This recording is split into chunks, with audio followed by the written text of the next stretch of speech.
Bienvenidos una vez más a nuestro altar familiar. El día de hoy nos encontramos reunidos para compartir una poderosa palabra titulada La disciplina del Señor. Entre comillas, solo para hijos. La disciplina del Señor que es solo para hijos. Nos vamos a ubicar en Hebreos 12. Del 5 al 11. Vamos a leer Hebreos 12 del 5 al 11. Leo en el nombre del Padre, del Hijo y del Espíritu Santo. Hijo mío, no menosprecies la disciplina del Señor, ni desmayes cuando eres reprendido por Él, porque Él, Señor, al que ama, disciplina y azota a todo el que recibe por hijo. Si soportas la disciplina, Dios te trata como a hijo, porque ¿qué hijo es aquel a quien el Padre no disciplina? Pero si se les deja sin disciplina, de la cual todos han sido participantes, entonces son bastardos y no hijos legítimos. Por otra parte, tuvimos a nuestros padres terrenales que nos disciplinaban y los venerábamos. Los respetábamos, pues. ¿Por qué no obedeceremos mucho mejor al Padre de los Espíritus y viviremos? En efecto, nuestros padres nos disciplinaban por un breve tiempo, como mejor les parecía, pero Dios lo hace para nuestro bien, a fin de que participemos de su santidad. Ciertamente, ninguna disciplina en el momento de recibirla parece agradable, sino más bien penosa. Sin embargo, después produce una cosecha de justicia y paz para quienes han sido entrenados por ellas. Amén. Poderosa escritura en torno a la disciplina del Señor. Vamos a ir desglosándolas, cada una de estas en diferentes puntos. Primero, quisiera saber si tienen algún concepto de disciplina o algún sinónimo, o qué les dice esta palabra, disciplina. ¿Qué es? Un sinónimo de disciplina es discipular, enseñar, instruir. Exacto. Lo que pasa es que de una forma se instruye o se dirige cuando es disciplina de una manera correctiva. A veces puede ser, como dice ahí, a veces puede ser amarga y en otro momento no. Exacto. Yo tengo acá, ustedes tienen... Pero yo pienso que hay dos tipos de disciplina. O sea, la disciplina que es la rutinaria, por decirlo así. Tipo hábito. Exacto, como hábito, por decir disciplina el ejercicio. Y está la disciplina reprensiva. Es autodisciplina. Está la disciplina reprensiva, porque es la que usan los padres o la que usa algún maestro. Exacto. Lo que pasa es algún que director. Se relacionan, porque cuando tú hablas de disciplina en cuanto al hábito, el discipular te genera hábitos. El maestro te instruye a hábitos para que trabajes un carácter, bien sea formar el carácter, formar tu compostura, tu personalidad, tu profesión. Eso requiere de generar hábitos, ¿me entiendes? De crear hábitos que te lleven a eso, como ser correctos, ser puntuales, ¿me entiendes? Y eso es un trabajo. Exacto. Esa que dices, donde es impulsada por ti mismo, sin necesidad de tener una persona que te esté instruyendo, es autodisciplina. Pero generalmente la disciplina es impartida por alguien. O sea, hay alguien por encima, superior a ti, en cuanto, no superior, o sea, de que tú seas menos, sino en cuanto a conocimiento, que te instruye, te discipula en esa área en la cual quieres crecer. Yo ubiqué en el internet varios punticos, varios conceptos que me llamaron bastante la atención. Uno de ellos dice conjunto de reglas de comportamiento para mantener el orden y la subordinación entre los miembros de un cuerpo o una colectividad. Me llama la atención porque dice miembros de un cuerpo, y nosotros como hijos de Dios somos miembros del cuerpo de Cristo. Y debemos tener una disciplina para poder acatar estas órdenes que Dios nos da, pues. Eso que leíste son como normas. Exacto, reglas de comportamiento, dice este concepto. Hay otro que dice conjunto de normas y reglas cuyo cumplimiento de manera constante conducen a cierto resultado. Aquí resalta el cumplimiento de constante, pues. O sea, la disciplina es algo que se hace constantemente, que era lo que tú decías, es habitual, es un hábito. Capacidad para controlar impulsos, me llama la atención esa.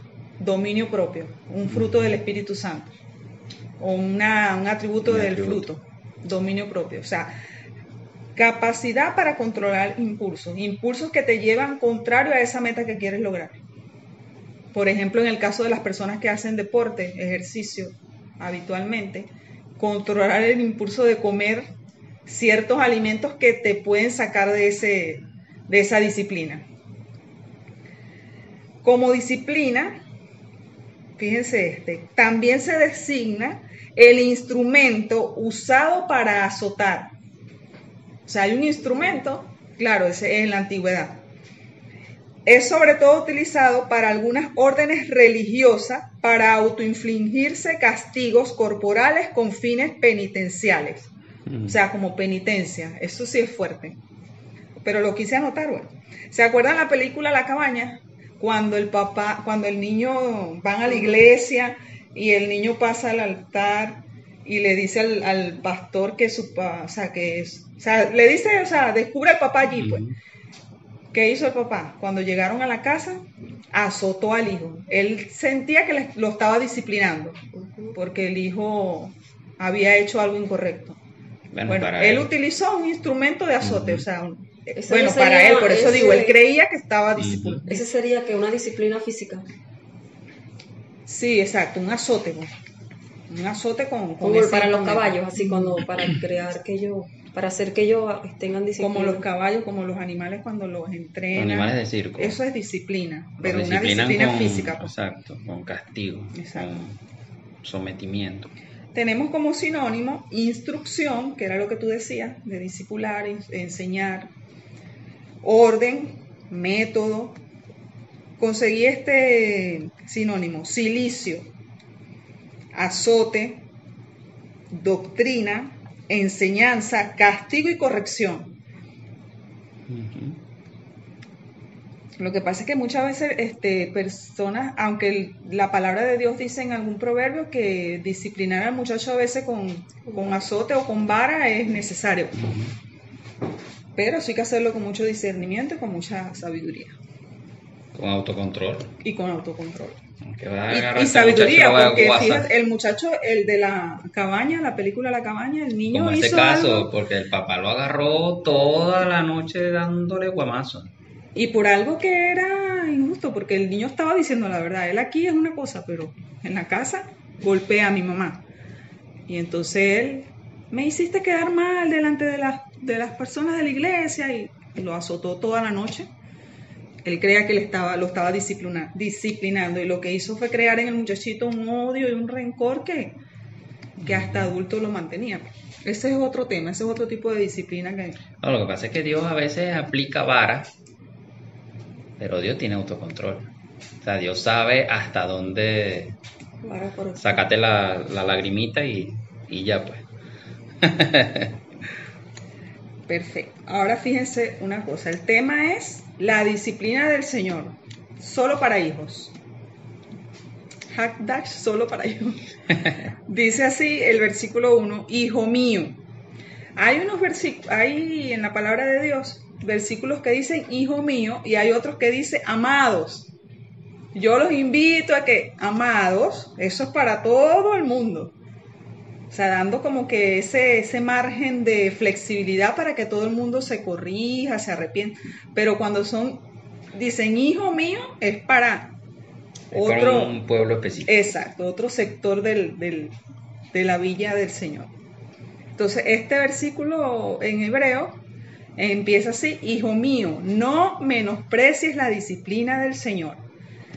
Para ello, vamos a ver quién es hijo de Dios. Uh-huh. Allí nos vamos a ubicar en Romanos 8. Nos dice Pablo, ¿verdad?, en su carta a los Romanos, que hijo es todos los que son guiados por el Espíritu de Dios. Eso lo vemos en Romanos 8, vamos a leer 14, 16 y 17. Leo en nombre del Padre, el Hijo y del Espíritu Santo. Porque todos los que son guiados por el Espíritu de Dios, estos son hijos de Dios, pues no han recibido el espíritu de esclavitud para estar otra vez en temor, sino que han recibido el espíritu de adopción, por el cual clamamos, Abba Padre. El Espíritu mismo da testimonio a nuestro espíritu de que somos hijos de Dios, y si hijos de Dios, también herederos, herederos de Dios y coherederos con Cristo, si es que padecemos juntamente con Él, para que juntamente con Él seamos glorificados. Fíjense que dice eso. Somos herederos de Dios y coherederos con Cristo, si es que padecemos juntamente con Él, para que juntamente con Él seamos glorificados. Entonces, allí está la respuesta. Hijo mío, no menosprecies la disciplina del Señor. ¿Quién es hijo? Los que somos guiados por el Espíritu. O sea, no por la carne, sino por el Espíritu. En Juan 1 habla de eso también. Ajá. Sí, ya va. Allí tengo otra pregunta. Ahí dice, el Espíritu mismo da testimonio. Fíjense que dice, el Espíritu, este Espíritu lo dice con la E mayúscula, mismo, da testimonio a nuestro espíritu con la E minúscula, de que somos hijos de Dios. Hablábamos temprano de que, o sea, yo te hacía esta pregunta, ¿recuerdas? Te hacía esta pregunta porque tenía allí como el Espíritu mismo, y me llama la atención que este primer Espíritu está con mayúscula, o sea, es el Espíritu Santo, el Espíritu de Dios, exacto. El Espíritu Santo. Y con la E minúscula, el espíritu de uno. El espíritu de uno, o sea, el espíritu del hombre. El espíritu del hombre. Pero cuando somos hijos de Dios y somos guiados por el Espíritu, ¿verdad?, el Espíritu Santo nos dice, o sea, todo lo que debemos hacer y lo que es correcto y lo que no es correcto. En el Espíritu, como me decías tú, es algo interno. Es algo interno, exacto, es algo espiritual, que uno siente dentro de su espíritu, o sea, cuándo es y cuándo no. Cuando es correcto y cuando no. Ahí la instrucción del Espíritu Santo es al Espíritu de nosotros, diciéndonos internamente en nuestro interior que Dios es nuestro Padre, que Jesús es su Hijo, y nos instruye, como tú dices, nos guía. Pero ¿por qué lo hace a nuestro espíritu? Porque se inserta en lo más profundo de nuestro ser, y eso hace que nosotros tengamos la información como que toda la vida lo hemos sabido, aunque sea la primera vez y tú tengas 50, 60, 80 años. Es que para ti es como que toda la vida lo supiste, porque al espíritu tuyo llegó esa información. Es como un despertar. Tú dices, wow, o sea, y empiezas a tener... Sí, pero es insertado, o sea, es como que te abren el archivo y te insertan esa información y ya tú, es así. Como el hermano estaba diciendo ayer que las veces que él necesita algo y se va a referir al Padre, o sea, él dice, mi Padre es el creador del cielo y de la tierra, o sea, es el dueño del oro y de la plata. Y ahí el Espíritu Santo, exacto, está dando testimonio a su espíritu de quién es su Padre. Y por de eso que lo él reconoce es como Padre, tal. Y nosotros somos sus hijos. Por eso es que uno lo reconoce como tal, pues, porque el Espíritu Santo te convence a ti mismo. Te convence de que eres hijo de Dios. De que eres hijo de Dios. Porque mucha gente tú le dices, no, es que tú eres, no, y como han tenido malas experiencias con sus padres naturales, le es imposible verse como hijo de Dios. Dice, pero si mi papá que yo veo me trató así, yo no creo que alguien que yo no veo me vaya a tratar mejor. Entonces ahí él crea hay una confusión ahí, un cortocircuito. Pero el Espíritu Santo, cuando es insertado en tu vida, cuando lo dejas entrar en tu vida, él empieza a ordenar ese circuito y te quita todos esos cortes. Pero, y empieza a llenar muchos vacíos que tiene uno de paternidad y de identidad, de seguridad. Por eso lo dice en el Salmo 27, lo de que aunque te deje padre y madre, con todo eso Jehová te recogerá. O sea, es decir, Él te adoptará, Él te va a tomar. Aunque tú hayas sido huérfano, no vas a sentir esa orfandad con Dios. Pero fíjate, para que eso pueda cumplirse, el Espíritu Santo es una promesa. Él es una promesa. De la que habla en Hechos. Exacto, cuando lo reciben en Hechos 2. Pero él lo habla también en el libro de Juan, cuando él le habla de la promesa del Espíritu. Bueno, exacto. Habla de... Pero esa promesa es a los que reciben a Cristo, como dice Juan, capítulo 1, lo dice en Juan, capítulo 1, versículo 12. Mas a todos los que recibieron, a los que creen en su nombre, les dio potestad de ser hechos hijos de Dios. Pero el que recibe a Cristo, a todos los que le recibieron, a los que creen en el nombre de Cristo. ¿De quién es, pues? Cuando nos hablan del nombre de Cristo es que porque él se decía que él era el Hijo de Dios. Y al tú creerlo, inmediatamente de ahí viene la promesa y de ahí viene el Espíritu, lo recibe y él es el que te guía y te lleva a eso. Exacto, por eso es importante y quise hacer bastante hincapié en esto de hijo mío. ¿Y quién es hijo? Porque en la medida en que seamos conscientes o tengamos la revelación de lo que significa ser hijo de Dios, vamos a entender y vamos a acatar la disciplina del Señor. Uh-huh. Ahora bien, allí continuando dice, si es que padecemos juntamente con Él, para que juntamente con Él seamos glorificados, porque en nuestro andar en Cristo no todo es color de rosa. Es maravilloso, sí lo es. Es algo sobrenatural que tú, tienes que vivirlo para poder entenderlo. Pero no es como a veces nos lo quieren pintar, como dice un predicador, un multinivel, que todo es color de rosa. Todo tiene su precio, todo tiene sus letras chiquitas dentro de ese contrato. Entonces aquí dice, y si hijos, también herederos de Dios, imagínense qué privilegio, y coherederos con Cristo. O sea, no estamos por debajo, somos coherederos juntamente con Cristo.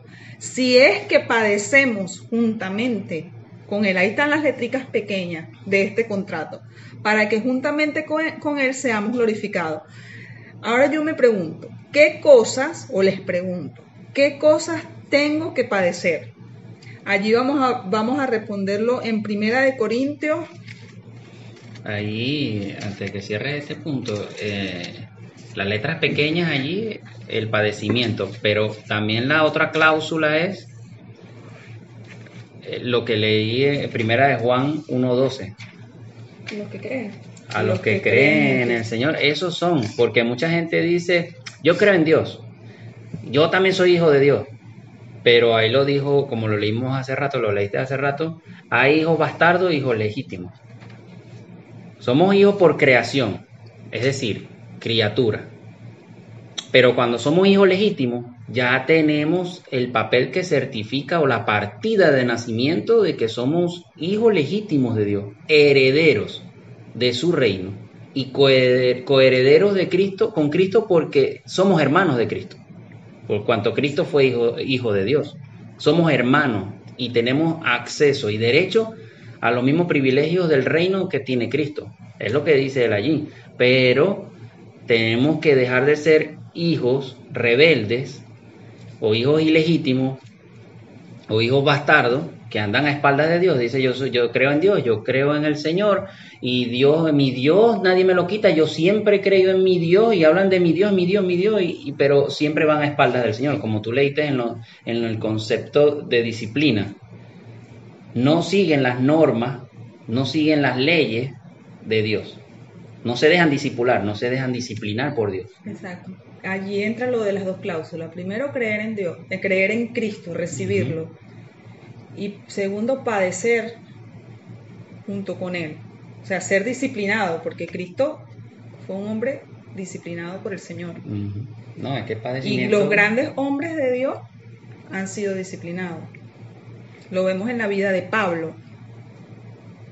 Pedro, es que cuando tú dejas tu vida a un lado, por eso que Cristo le decía, deja todo, toma tu cruz y sígueme. O sea, deja la vida que llevas para que adoptes la vida que yo te estoy mostrando, para que sigas como discípulo mío, cómo debes vivir. Pero a mucha gente le cuesta eso, y ese es uno de los padecimientos de la persona, dejarse, tener que abandonar los deleites del mundo, los vicios. Ahora dice, respondiendo a la pregunta que les hacía hace un momento, ¿qué cosas tengo que padecer? Había dicho primera de Corintios, pero me equivoqué allí, es segunda de Corintios 6. Okay. Segunda de Corintios 6, del 4 al 13, nos dice Pablo acá. Antes bien, nos recomendamos en todo como ministros de Dios, en mucha paciencia, en tribulaciones, en necesidades, en angustias, en azotes. Azotes es un sinónimo de disciplina. En cárceles, en tumultos, en trabajos, en desvelos, en ayunos, en pureza, en ciencia, en longanimidad, en bondad, en el Espíritu Santo, en amor sincero, en palabra de verdad, en poder de Dios, con armas de justicia a diestra y a siniestra, por honra y por deshonra, por mala fama y por buena fama, como engañadores pero veraces, como desconocidos pero bien conocidos, como moribundos, mas he aquí vivimos, como castigados, mas no muertos, como entristecidos, mas siempre gozosos, como pobres, mas enriqueciendo a muchos, como no teniendo nada, mas poseyéndolo todo. Pues para corresponder del mismo modo, como a hijos hablo, ensánchese también ustedes. Aquí él está dirigiendo esta exhortación al pueblo de Corintios. Y le dice, mira, te voy a leer aquí el currículo de lo que nosotros hemos hecho. Tremenda esta palabra, porque él dice todo lo que, por las cuales cosas tengo que padecer, que padeció Cristo. Entonces, si somos hijos de Dios, esta es la parte no bonita del andar. Del cuento. Pero que tiene sus galardones. Pero es que Dios más adelante lo vamos a ver. Pero es que Dios siempre tiene matices. A pesar del cielo gris, Dios te da matices que alegran tu vida, alegran tu corazón. Entonces, un hijo de Dios anda en el Espíritu, no satisface los deseos de la carne, porque el ocuparse de la carne es muerte, pero el ocuparse del Espíritu es vida y paz. Eso lo vemos allí en Romanos 8. Fíjate, para complementar eso que estás diciendo de segunda de Corintios, en primera de Pedro 4, capítulos 12 dice, en adelante dice así: Amados, no se sorprendan del fuego de prueba que les ha sobrevenido, como si alguna cosa extraña les aconteciese, sino gócense por cuanto son participantes de los padecimientos de Cristo, para que también en la revelación de su gloria se gocen con gran alegría. Si son vituperados por el nombre de Cristo, son bienaventurados, porque el glorioso Espíritu de Dios reposa sobre ustedes. Ciertamente de parte de ellos, Él es blasfemado, pero por ustedes es glorificado. O sea que si tú recibes todos esos apañamientos, es porque en ti de seguro reposa el Espíritu Santo. Claro, hablando como tú dijiste, en el paréntesis, en el corchete, Solo para hijos. Solo para hijos. O sea, hablando legítimamente de hijos o de gente que legítimamente ama al Señor y ha dedicado su vida o ha abierto su corazón para que Dios la transforme.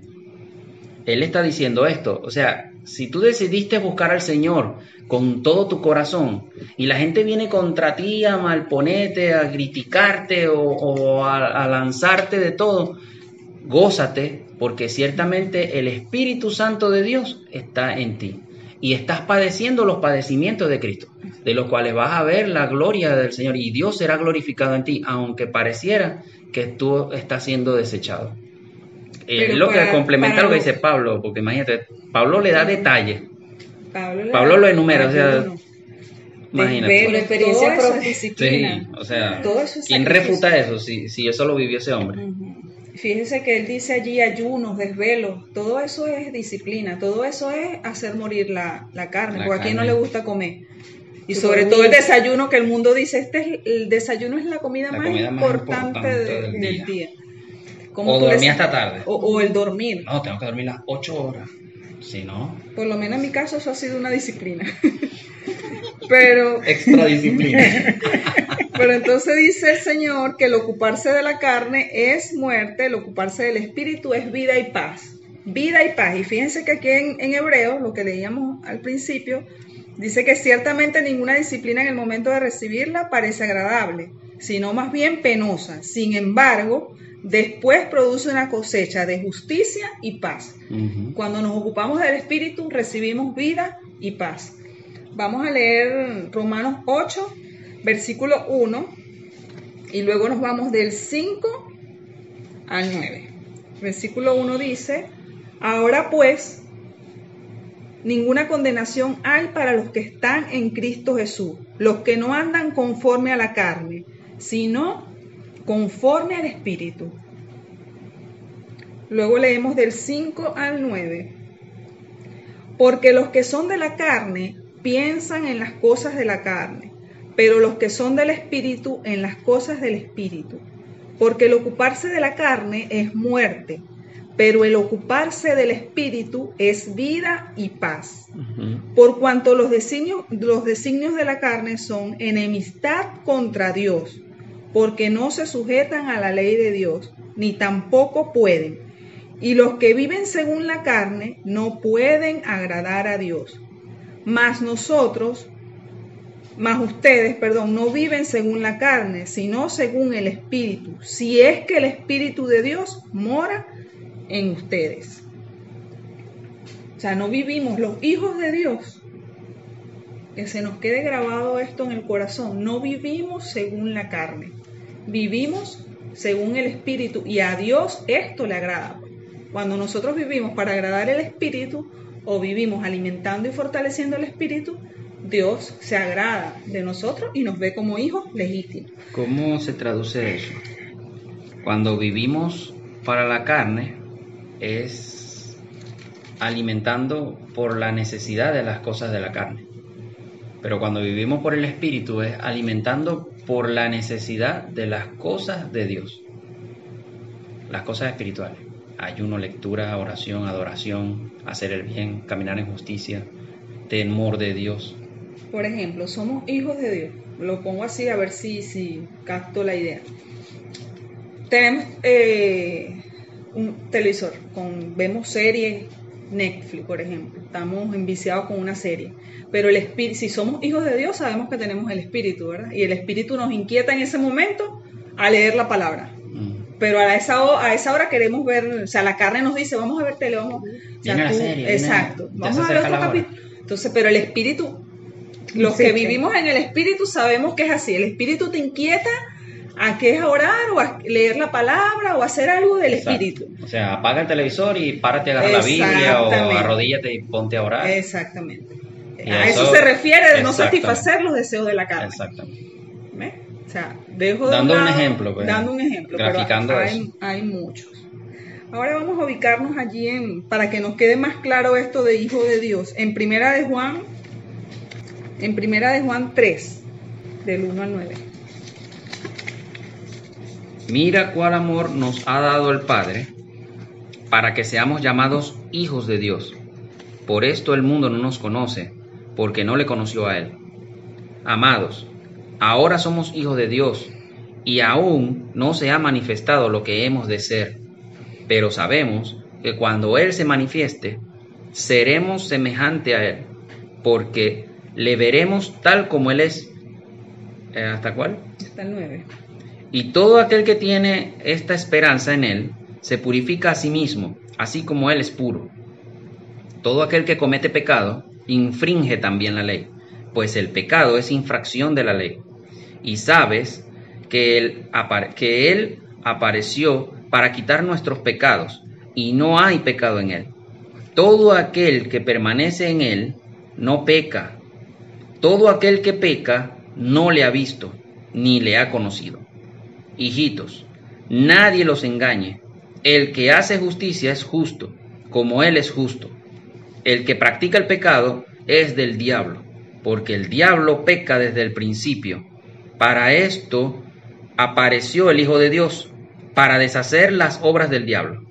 Todo aquel que es nacido de Dios no practica el pecado, porque la simiente de Dios permanece en él, y no puede pecar, porque es nacido de Dios. Somos hijos de Dios, nacidos de Dios. Y todo aquel que permanece en Dios no practica el pecado. Mucha gente en el versículo 6 confunden esto. El 6 dice, todo aquel que permanece en él no peca. Y lo toman literal. No, yo soy cristiano, yo no peco, pero hacen pecado. Mienten, engañan, roban, estafan. Y se hacen llamar cristianos. Pero no es que al tú ser cristiano ya el pecado desaparece de ti y tú eres incapaz en la vida de hacer un pecado. Sino que lo que quiere decir aquí el apóstol es que cuando tú estás en el Señor, tú lo piensas 10.000 veces antes de tú O si decir lo una haces mentira. enseguida el Espíritu te redarguye de tal manera que te sientes de lo más mal en la vida, como que fallaste a algo tan grande, bueno, a Dios pues, pero mucha gente no tiene esa revelación de la grandeza y la magnitud de Dios, pero es como que tú le hubieses fallado a tu mamá, a tu esposa, no sé, a alguien tan amado para ti, o lo piensas 1000 veces antes de cometer el pecado, o cuando aún caíste en una trampa, fuiste tentado y resbalaste y caíste. Oye, eso para ti es amargo. Es un trago bien amargo, que tú lloras lágrimas de sangre cuando y te arrepientes ante el Señor y andas mal. Y aunque el Señor te perdona en el instante que te arrepientes porque Él está viendo tu corazón, tú todavía te sientes tan mal, pasas días arrepintiéndote todavía. Hay un ejemplo bíblico para graficar esto, que fue cuando David censó al pueblo de Israel. Eso y fíjense que Joab, si leemos eso allí en el libro de Crónicas, Joab, uno de sus capitanes de ejército, mano derecha de David, le dice, ¿para qué vas a hacer eso? Si eso Dios aborrece, o sea, Jehová aborrece eso, y él igualito no importa. Después él cae en cuenta que cometió, y David se arrepintió. Yo dije, con razón, este hombre tiene un corazón conforme al de Dios. Ese hombre se arrepintió de una manera tal, con silicio y demás, y Dios vio su corazón. Primero sí, fue tocado. Dios vio su corazón, sí. Y enseguida Dios le hizo misericordia con él y le dijo, no importa, vas a hacer esto. O sea, ahí gráficamente. Le dio 3 opciones. Exacto. Ajá, 3 opciones. Y él dijo, prefiero que sea Dios castigándome a caer en la mano de la mortandad. O sea, él se puso así, porque mucha gente diría, porque ahí también lo probó Dios con esas 3 pruebas. Porque cualquier otro no, mata gente. Y yo va a quedar fino y vamos a quedar bien todos. Y ahí va a ver Dios que eres perverso. Pero él dijo no, porque la culpa fue mía, castígame a mí. Ellos no tienen nada que ver. Más bien ellos están pagando por algo que no hicieron, sino por mi mala decisión. Exacto. Y ahí tú ves que eres un buen hijo del Señor. Porque igual pasa como que tú tengas hijos. Y cuando a veces tú ves que ellos son sinceros y te dicen, no papá, yo hice esto, y eso te enorgullece. Tú lo castigas, pero... Claro, tú le das o sea, te duele castigarlo porque el orgullo que tú sientes, mi hijo, tengo que castigarte porque sí, pero O sea, es algo así, se siente, bueno, digo yo que Dios debió haberse sentido así, orgulloso de su hijo, pero disciplinó, pues porque Dios es justo. Sí. Pero disciplina con misericordia. Exacto. Disciplina con misericordia. le digo. Exactamente. De todo el que hace justicia es nacido de él. Ujú. Todo el que hace justicia. Y hacer justicia es hacer lo correcto delante de Dios. Somos hijos, entonces, para resumir, somos hijos de Dios ¿cuándo? Cuando recibimos al Señor. Cuando, exacto, Cuando creemos creemos en Cristo, cuando padecemos, como, bueno, no como Como padeció creyentes. Cristo, pero cuando padecemos juntamente, como dice la palabra, con Él, cuando no hacemos pecado, o cuando, como dice aquí, no permanecemos en el pecado. No es que cuando no hacemos pecado, porque seguimos cometiendo errores y cosas Exacto. que, sino que permanecemos, cuando permanecemos en Él, dejamos de ser hijos en Lo el que pasa pecado. es que la gente pone pecado, adulterio, robo, droga, pero sentir odio hacia el prójimo, sentir ira, como lo hablamos en el tal, eso estás en pecado allí y Dios lo sabe, pero es algo que está oculto en tu corazón. O cuando miras a una persona para codiciarla, pero no dices nada, no haces esto, y ahí tú estás pecando. Y para Dios, en el paredón de fusilamiento, en línea recta, tanto violadores, asesinos, como mentirosos e injuriosos. El O sea, pecado para no Dios tiene- el no tiene pecado escala. es pecado. Sea del tamaño que sea, Dios no tiene escala. Eres pecador igual. Cuando somos dirigidos por el Espíritu, o sea, guiados por el Espíritu de Dios, somos hijos de Dios. Ujú. Ahora bien, disciplina es amor. El Señor disciplina a los que ama, aunque no lo parezca. Disciplina es amor. Vamos a ubicarnos en Proverbio 3, 11, 12. Que con ese ejemplo que diste de David, ahí se ve el amor de Dios. Y disciplinó por amor al mismo David lo disciplinó. Sí, sí, sí. Proverbio 3 del 11, 12 nos dice, hijo mío. Ahí vemos otra vez la palabra, hijo mío. Proverbios 3, 11, 12. No desprecies la disciplina del Señor, ni te ofendas por sus reprensiones, porque el Señor disciplina a los que ama, como corrige un padre a su hijo querido. Exacto.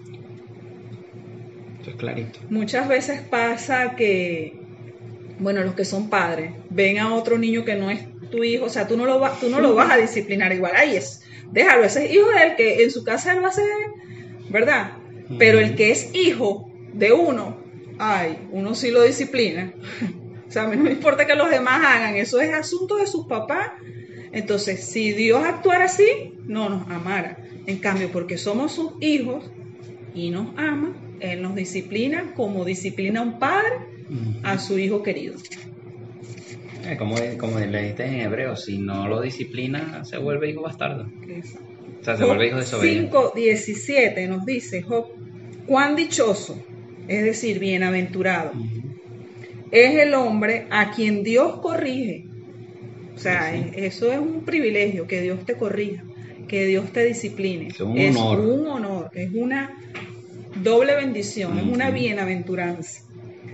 No menosprecies la disciplina del Todopoderoso. Y Proverbios 6:23 dice,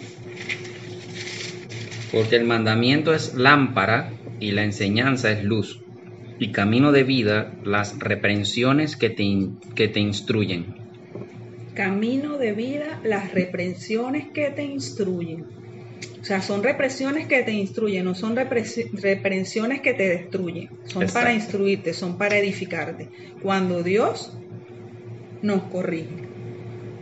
Dios lo hace para nuestro bien, a fin de que participemos en su santidad.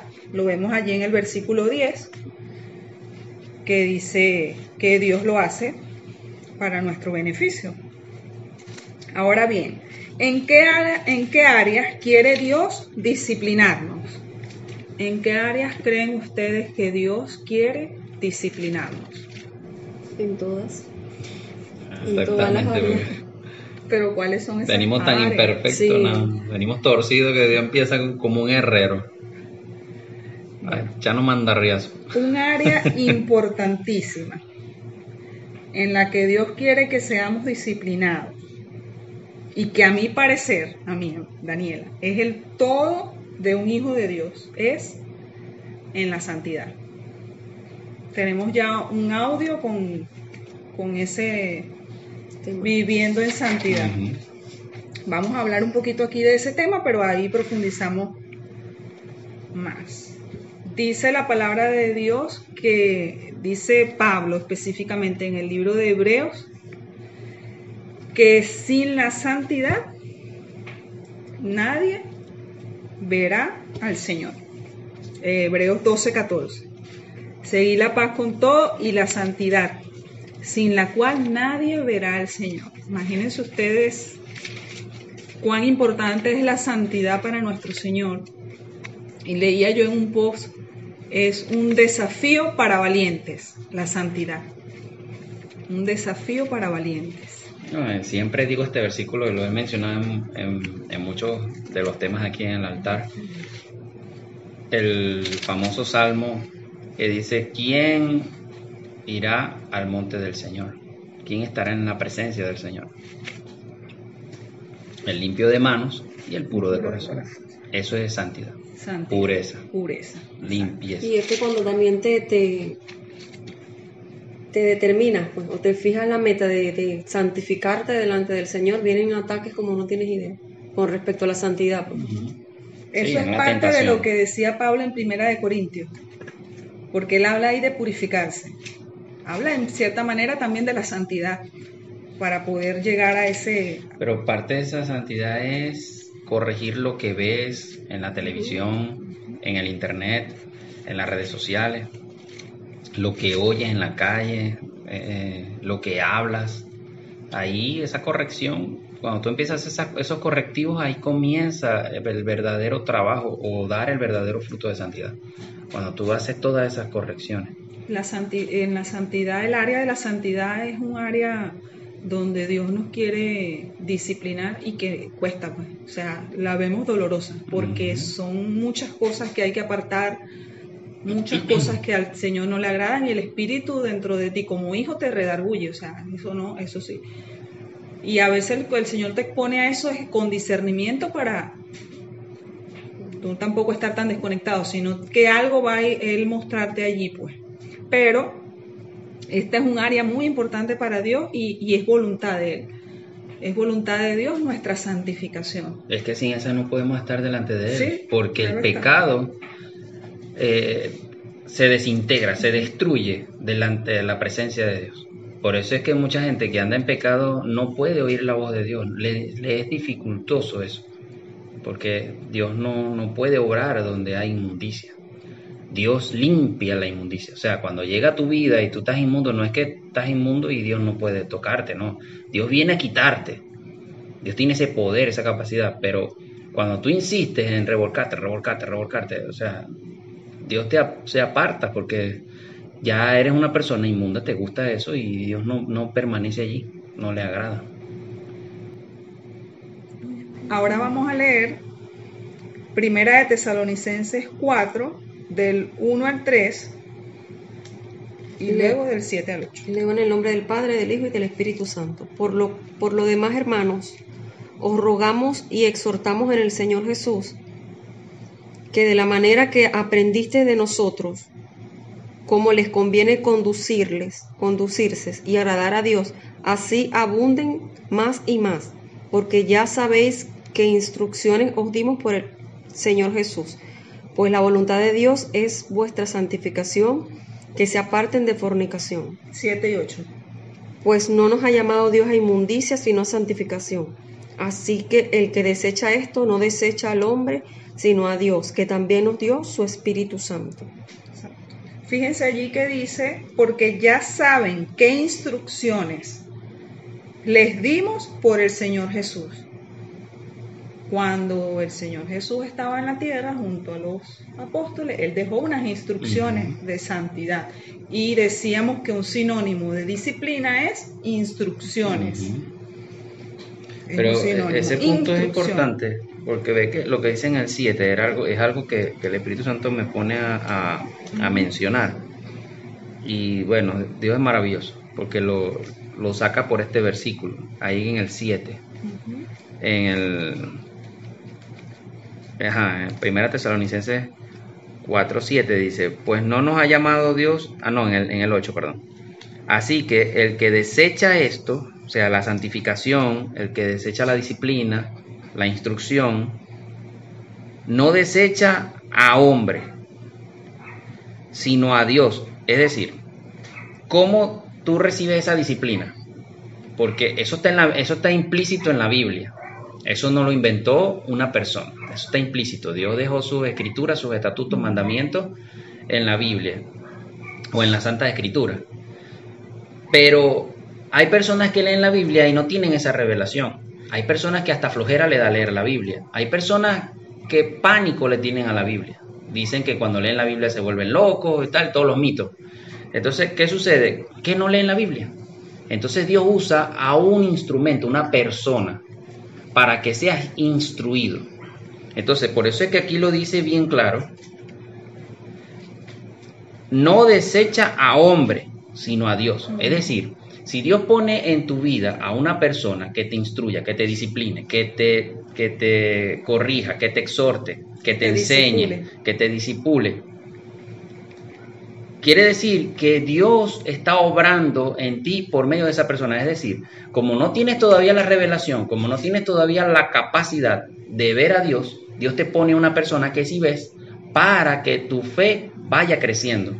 Pero cuando tú empiezas a desechar esa disciplina, ese discipulado, esa instrucción, esa enseñanza de esa persona, directamente estás haciéndolo contra Dios.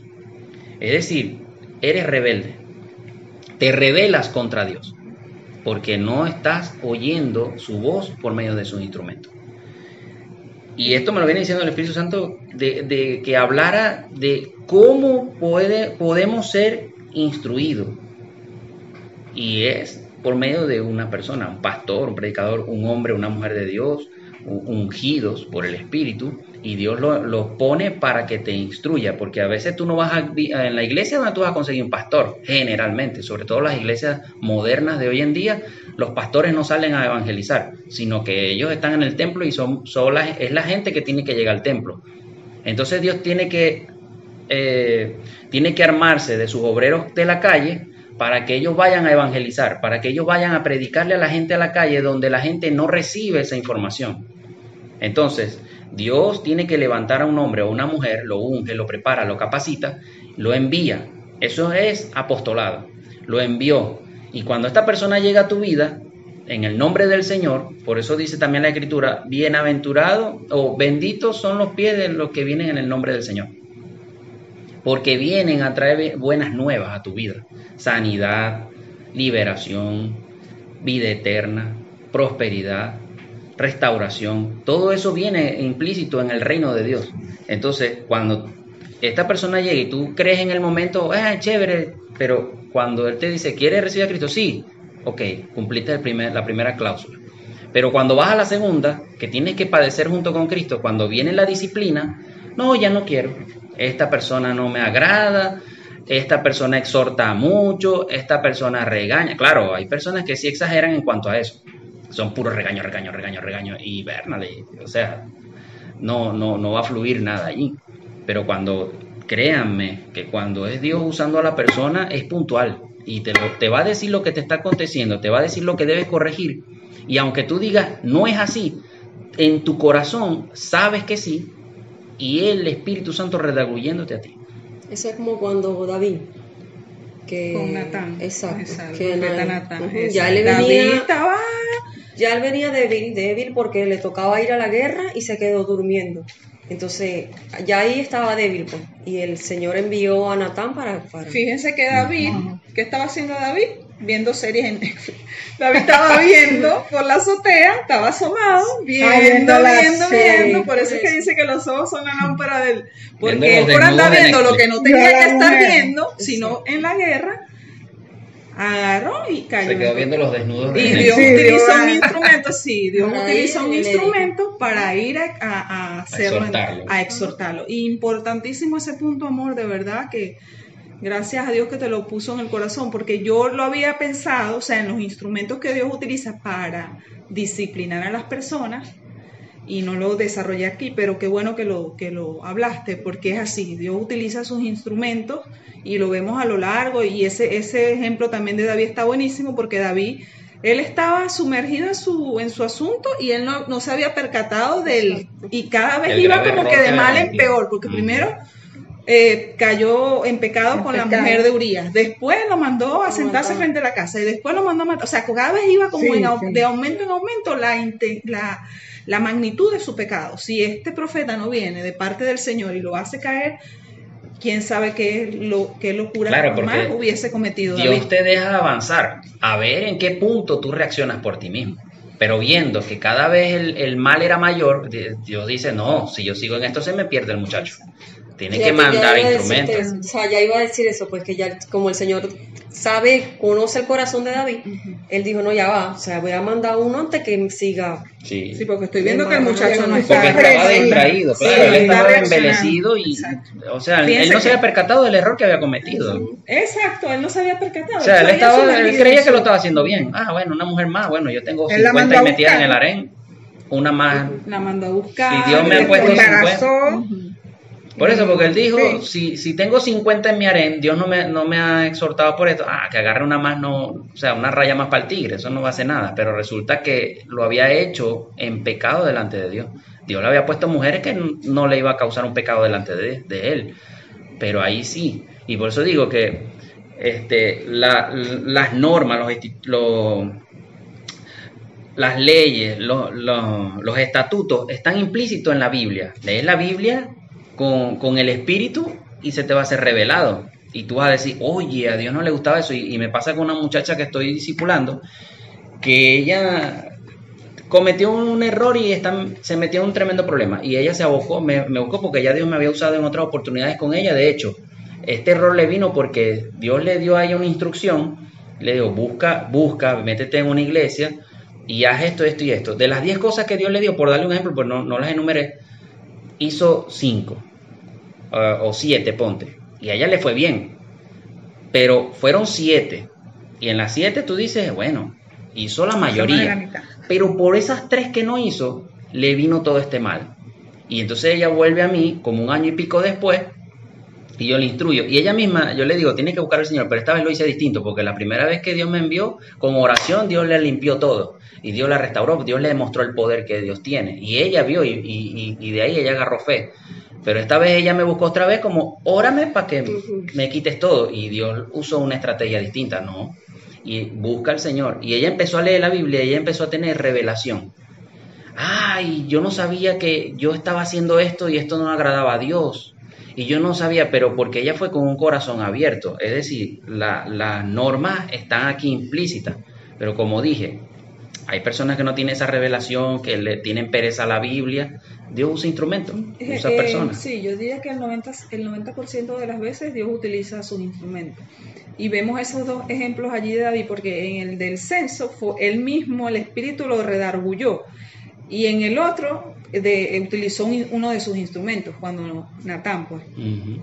Pero Dios siempre está ahí disciplinándonos y advirtiéndonos. Fíjense lo que dice Pablo en Romanos 6, 19. Pablo, un hombre de Dios, con todas las de la ley, dice esto: hablo como humano,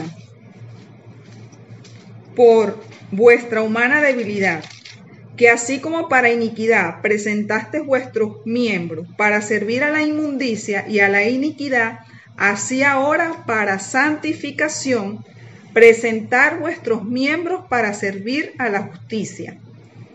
Mas ahora que habéis sido libertados del pecado y hechos siervos de Dios, tenéis por vuestro fruto la santificación y como fin la vida eterna. Porque la paga del pecado es muerte, mas la dádiva de Dios es vida eterna en Cristo Jesús, Señor nuestro. Ese debe ser nuestra meta, nuestro enfoque, la vida eterna. Ahora, como punto final, tengo acá, enfócate en la meta, no en el proceso. La meta es la vida eterna en Cristo Jesús. Pon los ojos en Jesús, el autor y consumador de la fe. Pues la fe es la que nos va a dar la fortaleza para soportar la disciplina del Señor. Hebreos 12, 2, 3 nos dice, puesto los ojos en Jesús, el autor y consumador de la fe, el cual, por el gozo puesto delante de él, sufrió la cruz, menospreciando el oprobio, y se sentó a la diestra del trono de Dios. Considerad a aquel que sufrió tal contradicción de pecadores contra sí mismo, para que vuestro ánimo no se canse hasta desmayar. Ya Jesús hizo lo más difícil. Jesús llevó nuestros pecados, recibió todo lo que nosotros nos merecíamos, lo recibió Él. Ya la parte más difícil la hizo Jesús. A nosotros nos toca hacer una parte sencilla, que es la santificación, pero a nosotros lo vemos como algo que es difícil y en nuestra humanidad cuesta, pues, en nuestra humanidad. Pero si nosotros ponemos los ojos en Jesús, Él nos llena de fe y nos fortalece. Nos ayuda. Nos ayuda para poder transitar este camino de santificación. Vivamos por fe. Romanos 8:18 dice, pues tengo por cierto que las aflicciones del tiempo presente no son comparables con la gloria venidera que en nosotros ha de manifestarse. Porque en esperanza fuimos salvos, pero la esperanza que se ve no es esperanza, porque lo que alguno ve, ¿a qué esperarlo? O sea, lo que no ves, eso es lo que tiene validez, eso es lo que es válido para el Señor. Y cuán difícil para las personas que no son guiados por el Espíritu ver la meta, ver la recompensa, ver el trofeo. Es que de eso trata la fe. Exacto. Porque la fe es creer en algo que no ves. Segunda de Corintios 1:4. Segunda de Corintios 3:18, Mariana, y usted, Segunda de Corintios 4:3-18. Ajá, Mariana, ¿qué dice? Por tanto, nosotros todos, mirando a cara descubierta como en un espejo la gloria del Señor, somos transformados de gloria en gloria en la misma imagen como por el Espíritu Santo, como por el Espíritu del Señor. Mirando. Somos transformados. Exacto. Transformados de gloria en gloria, cuando tenemos puestos nuestros ojos en Jesús. Y Segunda de Corintios 4:13-18. 13. Del 13 al 18. Okay. En nombre del Padre, del Hijo y del Espíritu Santo. Pero teniendo el mismo espíritu de fe, conforme a lo que está escrito, creí, por lo cual hablé. Nosotros también creemos, por lo cual también hablamos, sabiendo que Él que resucitó al Señor Jesús, a nosotros también nos resucitará con Jesús y nos presentará juntamente con vosotros.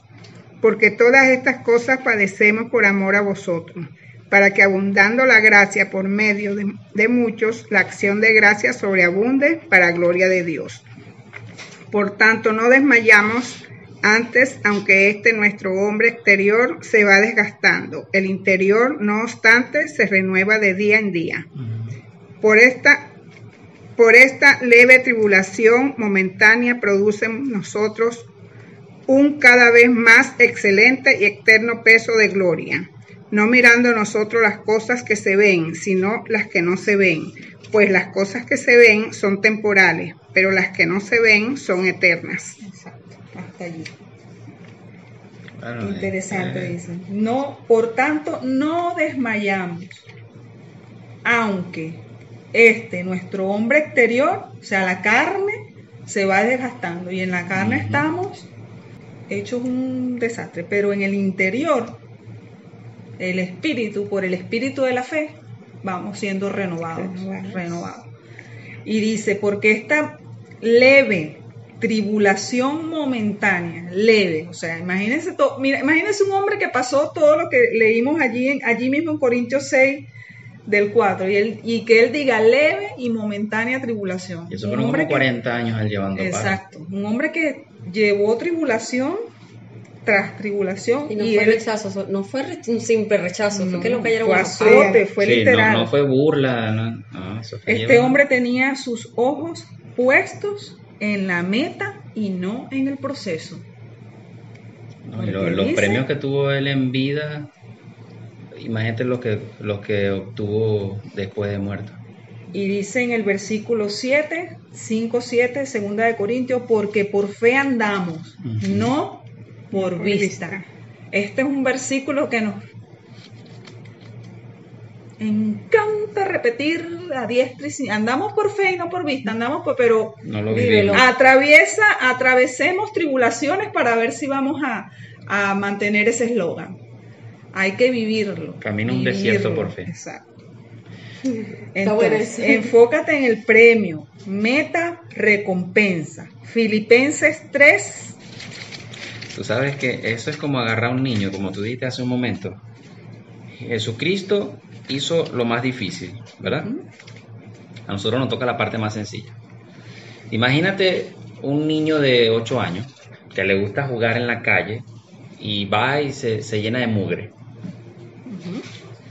Y viene, y cuando llega a la casa tú lo metes a bañar, lo bañaste, y después que está limpiecito lo empelcha, vuelve otra vez a salir a embarriarse en la calle. Cuando tú lo vuelves a agarrar, yo no te dije que te lavara, que estuvieras limpio, que vamos a estar, que nos vamos a presentar delante, vamos para la fiesta y tal, y ve cómo te ensuciaste, vamos a lavarte otra vez. Dios no va a estar en eso, que Cristo a cada rato va a estar muriendo por tus pecados. Ya tú vienes inmundo, y la bañada es la sangre de Cristo. Ya Él te lava, de una vez te quita todo ese mal, ese pecado, toda esa inmundicia que tú traes del mundo, de tu vida. 10, 20, 30, 50 años de vida, 60 años de vida de metiendo la pata y haciendo lo malo. Dios en una sola lavada, en una sola bañada, te quitó todo. Pero ¿cómo hace que no te vuelvas a caer en eso? Con el Espíritu Santo, como lo hemos hablado desde el principio. ¿Por qué? Porque el Espíritu Santo va a tomar dominio y control cuando tú lo dejas de tu vida, de que Él va a ser como el freno del caballo, cuando tú vas cabalgando y el caballo quiere agarrar para un lado y tú dices, no, para allá no es, y tú le jalas por el freno del caballo, tú diriges al caballo. Eso es lo que hace el Espíritu Santo contigo cuando tú te dejas. Porque de por sí, tú solo no vas a poder hacerlo, no vas a poder lograrlo. Caminar en santidad, eso no es fácil, eso no es tarea fácil, pero tenemos un gran ayudador, el Espíritu Santo. Un desafío para valientes. Exacto. Donde tú eres valiente, donde tú dices, cuenta conmigo, yo lo hago. Eso es el máximo de tu valentía. No se trata de hacer cosas maravillosas para que la gente te vea, no. Solamente con decir, Señor, no se haga mi voluntad sino haz la tuya. Transfórmame, corrígeme, dirígeme. Ahí es donde el Espíritu Santo empieza, se monta sobre ti como un jinete, te pone la rienda y vamos a cabalgar. Y después tú te vuelves un caballo educado, ya caminas sin necesidad. Eso lo explicaba en estos días una película que vimos, donde el tipo era jinete, que el tipo era campesino. Y él le decía, ¿dónde sabes tú tanto caballo? Porque él le decía, si viras tu cabeza, el caballo va a agarrar para allá. Si tú te mantienes relajado y tu cabeza siempre de frente a tu cuerpo, el caballo va a estar derecho y él va a seguir el camino solo. Eso es lo que hace el Espíritu Santo. Al principio él va a estar diciéndote, no hagas eso, no hagas eso, no hagas eso, no hagas eso. O hazlo así, o hazlo así, hazlo así. Y tú te choca. Pero llega un punto donde ya tú solo te manifiestas. Ya el Espíritu Santo no tiene que hacer gran cosa, porque ya tú sabes cuál camino vas a correr. Pero al principio tienes que esforzarte. Claro. Y tienes que ser una persona autodisciplinada, porque Dios tiene la mayor disposición en su gran amor por sus hijos de disciplinarnos, pero hay una cuota aparte que nos corresponde a nosotros como hijos hacer. Y una cosa es, como decía allí, de enfocarnos en la meta, enfocarnos en el premio. Eso es una manera de motivarte Es una manera o sea, de quitar de tu corazón las excusas.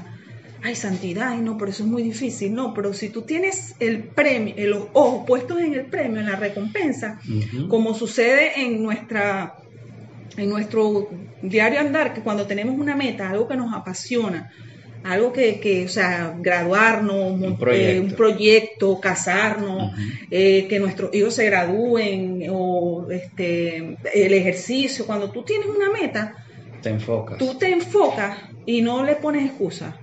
Fíjense aquí Pablo, nuevamente Pablo, nos dice en Filipenses 3 del 12 al 16, no que lo haya alcanzado ya, porque la disciplina es una constante, es un día a día, como lo decía Mariana al principio, es algo que es habitual, que debemos hacerlo hábito.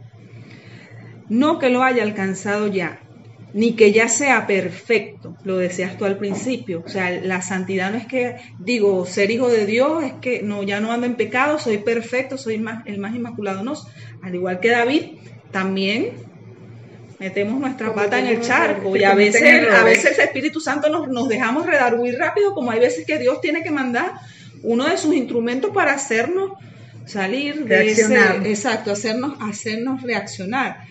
No es fácil, no es un camino sencillo, es un diario y Pablo lo dice, no es que ya sea perfecto, sino que prosigo para ver si logro hacer aquello para lo cual fui también asido por Cristo Jesús. Hermanos, yo mismo no pretendo haberlo ya alcanzado, pero una cosa hago, olvidando ciertamente lo que queda atrás y extendiéndome a lo que está adelante, prosigo a la meta, al premio del supremo llamamiento de Dios en Cristo Jesús.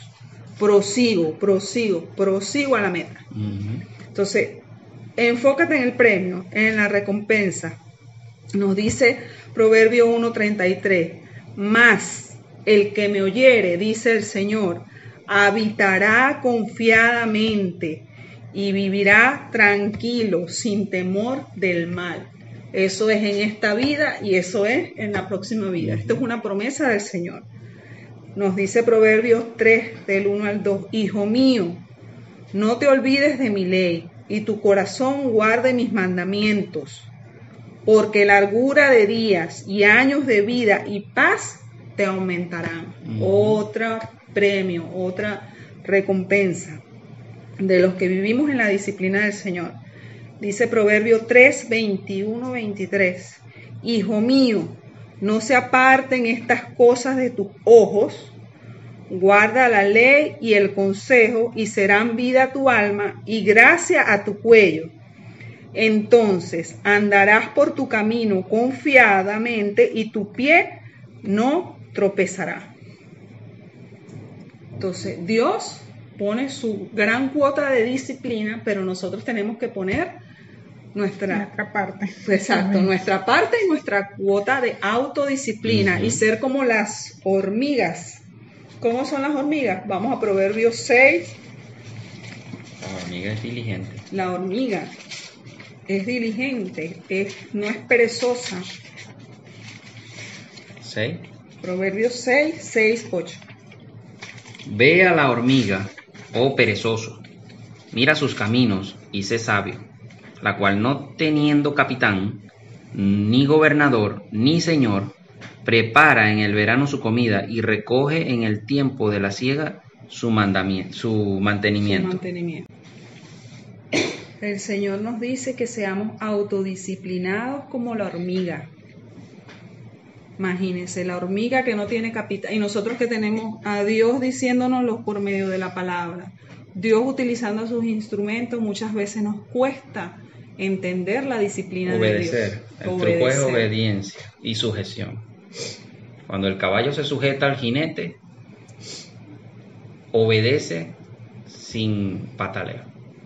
Y el caballo no recibe azote, sino que solamente un toque cuando necesita que acelere.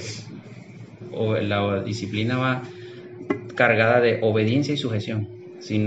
Dios nos quiere educar como buen padre. Él nos educa. Y como todo padre que educa a sus hijos desde su niñez, a los niños le cuesta. Y hay que tener paciencia de parte del Padre, que es la que tiene Dios infinita con nosotros.